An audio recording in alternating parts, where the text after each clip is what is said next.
People are asking questions that are a little bit more sophisticated. 10 years ago, it was dry cleaners near me. Now it's what company uses the safest for the environment dry cleaning methodology. This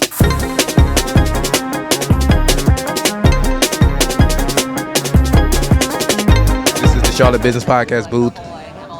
We are live at Charlotte Networking Knowledge Networking event, joined by one of the moderator. Going to be moderating here tonight, right? Yeah, that's right. Chris? Yeah, Chris Monroe. Chris Monroe? What you doing here? Besides, the obvious. Well, I'm here to flex those speaking muscles. Okay. Right? Keep the conversation going, keep everyone flowing, kind of be that MC that guides the conversation to a higher point, higher level. I don't know if you've ever read Think and Grow Rich, but Napoleon Hill says whenever there's two or more people in a conversation, there becomes a third personality or a fourth personality that develops out of that conversation. For me, I want to raise the level of conversation so that everyone here in this room can tap into that higher level of thought, higher level of conversation, and we can all take that home with us to enhance our personal lives, our business lives, and our family lives. That's cool, man. Sound like it was well rehearsed. Not well rehearsed. It's one of those things that, it's just who I am. I like to share who I am and help everyone around me. So you do a lot of speaking? I do quite a bit of speaking. I'm all about, my business is called Operate, Plan, Scale Framework. I love helping people with operations, planning, and scaling. But not only that, I come from a motivational speaker passion. When I was a little kid, I used to love listening to Tony Robbins infomercials. Les Brown was my hero, had an opportunity to train with him. So anytime I can help improve the world around me, whether it's business, personal, family, pleasure, I'm all about helping the people around me. I like this guy, man. You seem like you would be the hype man on the football team. Like right before they go on the field, you be the guy in the middle of the huddle. Interestingly enough, I was the guy that was really quiet and angry on the football field. And then when it came to actually leading the charge and leading the defense, that's when I became the hype man. So I was the on the field hype man, not so much the hype man off the field. I like to keep the energy for when I'm on the field. When it's game time, it's game time. Let me guess your position. Defensive end. In high school, but I played nose tackle in college. Okay. So I was in the middle of the mix, and if there was any trouble to be found, I was usually in the middle of that trouble. What's the highest level you got to? Oh, college. College football. Yeah, I played college football. Where at? University of Delaware. Okay. Now, admittedly, I didn't finish my football career there because partying and fun got in the way of my academics, and I went the wrong direction. But that didn't set me back in life. That actually set me up for the greatest comeback to kind of reach new levels, new persona, and take that leader on the field to become a leader in the business world. Man, you got it, bro. You got it. You appreciate it, man. Well, man. Thank you. You're making this really easy. Let me ask you before we go on to the other stuff. Sure. When it comes to the football, did you leave healthy? Because everybody I talked to that played high school, college, they got something they dealing with. Interestingly enough, I left healthy, but what didn't leave healthy was my brain. Playing from high school, I grew up in the era where if you got a hit in the head and you were looking at stars, they said, "I'll get back in there. You can see how many fingers I have up. You know what your name is? Go play." Well, later on in life, that kind of set me back a little bit. I had 2 car accidents, one in 2017 and one in 2019. The 2019 one put me on long-term disability, and it didn't take much. It was a fender bender that just tapped me, and my brain shut off and turned back on, and eyes didn't work right. But that kind of led me to a new setup in life to start my own business, help improving people, dive into that motivational speaker, the business speaker. So yeah, I left healthy, but the injuries that I had couldn't be seen, and that's something I think I'm happy that NFL and sports are fixed in general, because that concussion protocol is a lifesaver for these kids these days. That's real. I'm not letting my son play football. Flag football's fine. Yeah. Flag's good. And I'll be honest with you, there's a path forward in flag.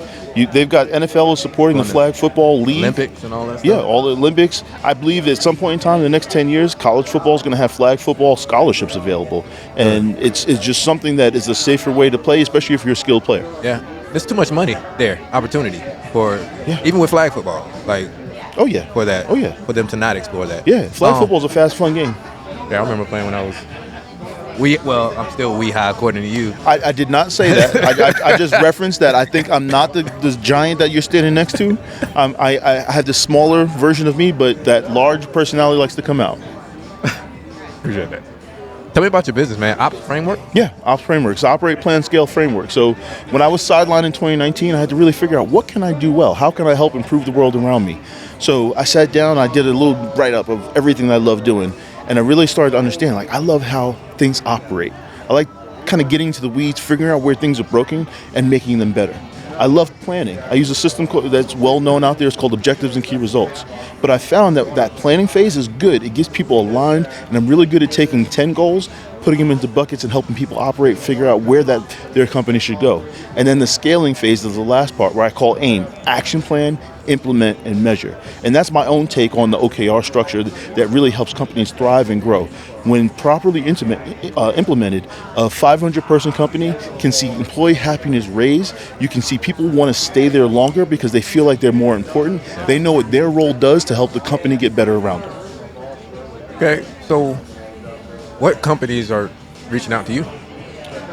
Typically tech companies. I love working with non-profit companies, and I love working with independent medical providers. People in the medical field are brilliant at what they do, but they may not be the best goal setters. They may not be the best people that are good at being the CEO of the company, but they're amazing doctors. I can come in and show them how to be the CEO, be the leader. Same for tech companies, same for non-for-profit organizations. I love working with passionate people that are skilled in what they do and how they deliver their product, but more importantly, I'm the one that comes in and shows them how to make their systems and their organization stronger so they can start scaling and have a bigger impact. I believe we're all here to have an impact on the world. Helping them have the best impact, the most powerful impact they can have is really why I do what I do and where my passion comes from.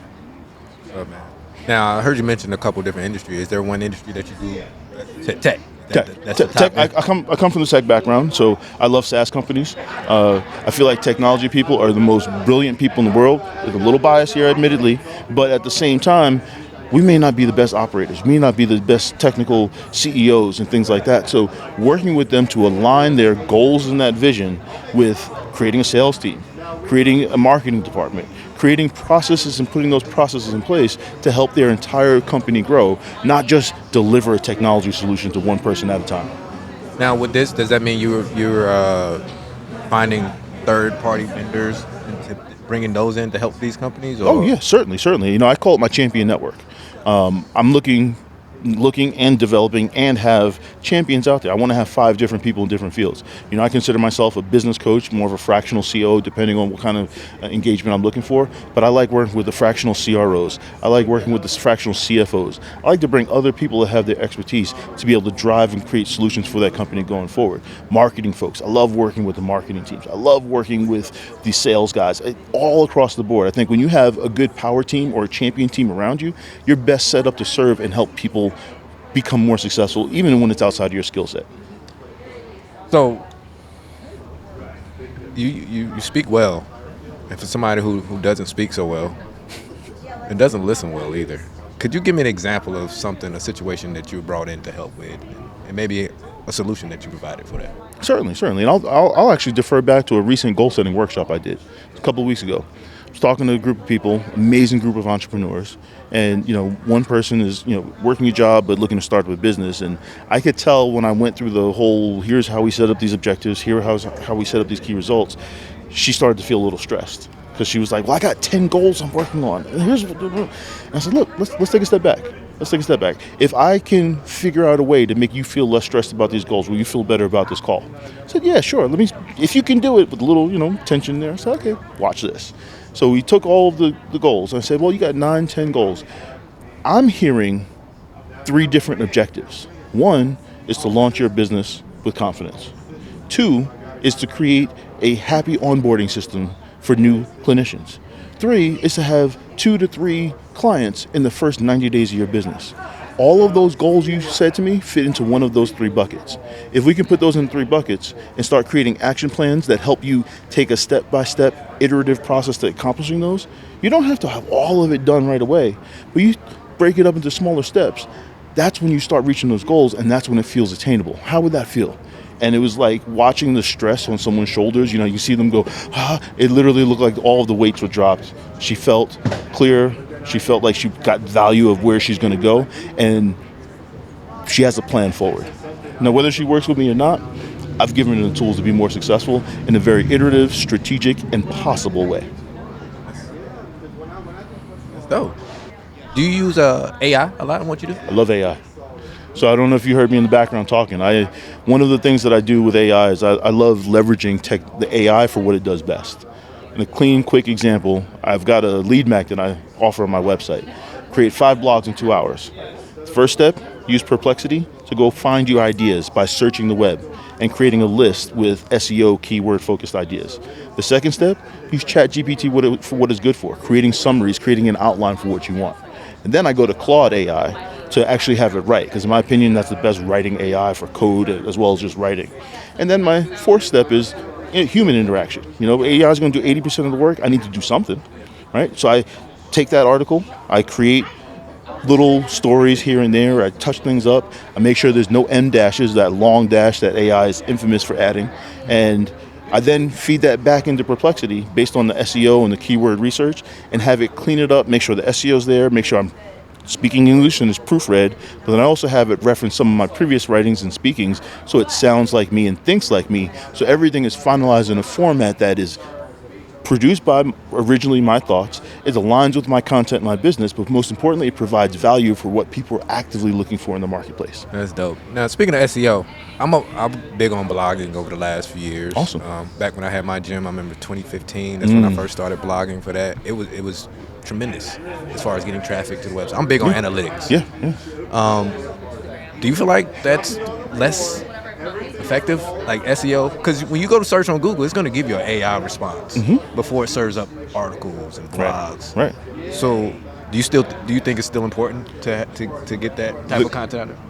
There is AI SEO is a thing now. Okay. So what you want to do is when you create your articles, you want to be creating things that AI is going to use as a reference. So when you get those AI responses, it's opsframework.com said this. It's my blog that was referenced and quoted by AI. So you got to start writing content that is going to be searchable and usable by AI so that AI can then say, okay, here's an expert you may want to go to. So yes, that AI summary is great, but make sure you're creating content that is valuable, useful, and actively being searched for within the AI tools, and you'll start getting ranked as an AI source for those AI responses. What's the difference? What's the difference in terms of what? The AI SEO. And we, Google SEO. Okay, gotcha. Yeah, so one of the things you have to think about is, what are my clients going to ask AI? Right? Okay. People are asking questions that are a little bit more sophisticated. 10 years ago, it was dry cleaners near me. Now it's what company uses the safest for the environment dry cleaning methodology, right? And then AI is going to go say, okay, this is the safest dry cleaner around. They focus on this. They recycle their water. They do whatever it is. And I'm not a dry cleaning expert, but I can tell you that if probably you're not a good idea to recycle the water. In some businesses, in some companies, like eco-friendly buildings, they're recycling the water for different purposes. So one of the things that I always suggest is figure out what your customers are asking AI and answer those questions in your articles and your content. And that's, again, different from what they might be typing in Google. Absolutely. They expect more from AI, so they're going to... I get it. That's good, man. I like... You know your stuff, man. I appreciate it, man. Look, here's the thing. I never consider myself an expert in anything. I am always learning, always growing. And there's one advice I can give your audience, give anyone I talk to. Constantly seek growth by learning new things. When you say you're grown and you can't learn anything else, that's when you become the victim of stagnation. If you're a Nas fan, sleep is the cause of the death. Don't sleep on any new knowledge. Use that knowledge to grow who you are as a person and improve the world around you. Where are you from? New York. What part? Long Island. Okay. South Shore, Long Island. Okay. How can people find you real quick before she gets started? You can find me and check me out on opsframework.com or at opsframework on Instagram. And opsframework.com. That'll lead to all my social medias. Okay. Cool. Chris, man, I appreciate it. I appreciate you. Thank you very much. You have a wonderful day. Too. Thank you. That's one, man.